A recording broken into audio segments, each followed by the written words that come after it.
મિર્ચી morning. મેં તો પહેલાં જ કીધું હતું, મને તો ખબર જ હતી આવા ટાઈમે દુકાનો ખોલાય જ નહીં ને. દુકાન ખોલવાની કંઈ પરમિશન અપાતી હશે? અરે ઇન્ફેક્શનની પોસિબિલિટી કેટલી બધી વધી જાય. દુકાન તો ખોલાય જ નહીં, બહાના મળી જાય બધાને બહાર નીકળવાના. 3 મે સુધી લોકડાઉન છે તો બધા પાલન કરો ને ભાઈ. આવું બધું ગઈકાલે તમારા ઘરમાં કોક ને કોક તો બોલ્યું જ હશે. જ્યારે તમે કોઈ સાથે વિડીયો કોલિંગ કર્યું હશે, ફોન પર વાતો કરી હશે, ત્યારે કોકે તો કીધું જ હશે કે હું તો પહેલાંથી જ કહેતો હતો, મને તો ખબર જ હતી કે આ પાછું જ ખેંચવું પડે પરમિશન ને એવું બધું.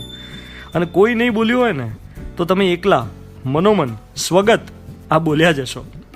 ગઈકાલ નહીં તો પરમ દિવસે બોલ્યા હશો કે મને તો ખબર જ હતી દુકાનો ખોલવી જ પડશે, ક્યાં સુધી ઘરમાં રહેવાનું. અરે ઇકોનોમી નામની કોઈ વસ્તુ હોય ને. ટૂંકમાં દુનિયામાં કંઈ પણ થાય એની સાથે આપણી સંમતિ કે અસંમતિ દર્શાવવામાં આપણે પહેલો નંબર. મેં તો પહેલાં જ કીધું હતું, મને તો ખબર જ હતી. આવો એક એટીટ્યૂડ આપણા બધામાં છે. તમે એક વસ્તુ નોટિસ કરી છે? આજથી 10 વર્ષ પહેલાં આપણે આટલા ઉત્સાહી નહોતા પોતાનો ઓપિનિયન એક્સપ્રેસ કરવા બાબતે. 2010માં કોઈ સમાચાર આવે ને તો આપણે માત્ર એને સમાચારની રીતે જોતા, મનમાં તાત્કાલિક તરત ને તરત કોઈ ઓપિનિયન નહોતા બાંધતા. પણ હવે તો દરેક વસ્તુ માટે બીજી મિનિટે આપણો ઓપિનિયન હાજર. વર્ષો પહેલાં યાદ કરો, હેન્સી ક્રોનીએ મેચ ફિક્સિંગમાં ફસાય કે હરભજન શ્રીસંતને લાફો મારે તો એની ઉપર સોશિયલ મીડિયામાં નિબંધો નહોતા લખાતા. પેલો હોલિવૂડ એક્ટર ઇન્ડિયા આવીને શિલ્પા શેટ્ટીને કિસ કરી જાય, રિચર્ડ ગિયર, કે શિલ્પા શેટ્ટી યુકેનું બિગ બોસ જીતી જાય તો આપણે એના પર કંઈ સોશિયલ મીડિયા પર આમ મીમ્સ નહોતા બનાવતા. પણ હવે જો કનિકા કપૂરને કોરોના થાય તો સાહેબ તમે 50 ફોરવર્ડ વાંચો છો.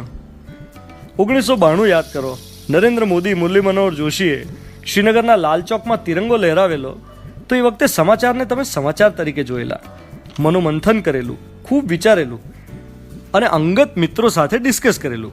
પણ હવે પાલઘર હોય કે શાહીનબાગ, દરેક ઘટના પછી ત્વરિત ઇમિડિયેટ રિએક્શન, અને એ પણ અગ્રેશનવાળું, કાં તો ફેવરમાં કે અગેન્સ્ટમાં, અને એ પણ સોશિયલ મીડિયામાં સાવ અજાણ્યા લોકો સાથે બથોડા લેવાના, ડીશુમ કરવાના. અરે થાક નથી લાગતો? વાતે અભિપ્રાય આપવાની જે હોડ લાગી છે એ રેસમાં કોઈ પહેલું આવવાનું નથી. એમ નથી કહેતો કે અભિપ્રાય ન આપો, એની સ્વતંત્રતાનો ઉપયોગ ન કરો. અમુક કિસ્સાઓમાં જરૂરી હોય છે કે એક સામૂહિક અભિપ્રાય બંધાય, પરંતુ કોક વાતો તો એવી હોય ને કે જેના માત્ર સાક્ષી બનવાનું હોય, વકીલ નહીં, વિરોધી નહીં, માત્ર વિટનેસ.